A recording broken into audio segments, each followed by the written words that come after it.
He's given the name Ashoka, and the emperor, a man named Bindusara, stands near and gazes at this newborn. In this son, he sees a future of... not much, really. See, the emperor already has another son named Tsushima, born from another one of his wives, and he's actually his choice to become his heir. To add to this, Ashoka's mom was a commoner. Whoops! I mean, how did that happen? While Tsushima's was a noble. So yeah, case closed here. But Ashoka is still a royal son, and he's given a royal upbringing. Time passes, Ashoka grows up, and boy, he does look like he's turning out to be a huge disappointment. He's short, kind of fat, and is suffering some sort of weird skin condition which grosses his father out. Though he had already made up his mind that Tsushima was his guy, now he's certain. Ashoka is just way too ugly to be emperor. I mean, come on, look at him! But what Ashoka lacked in looks, he made up for in charisma and intelligence. And like most kids who know they're not the favorite, he grows to have a huge chip on his shoulder. He's schooled in all the things a royal son should learn. So they lie to the emperor and say that Ashoka's sick and can't go, and that maybe he should just make Ashoka the emperor temporarily while he's waiting for Tsushima to return.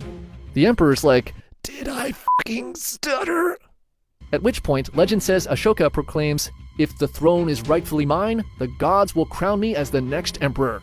And just like that, Bindusara dies instantly and Ashoka is made emperor. How convenient. When Tsushima returns back to the capital, he's led by the ministers into a trap and falls into a pit of charcoal and dies an agonizing death. Ashoka then goes off and kills every single one of his other brothers, except one he kinda liked, to ensure he would have no competition. And so, in 268 BCE, Ashoka is crowned emperor, and he quickly proves all of his father's ministers were completely wrong, and becomes an unhinged tyrant who rules with fear and terror. His atrocities are too many to list, but here are some of his greatest hits.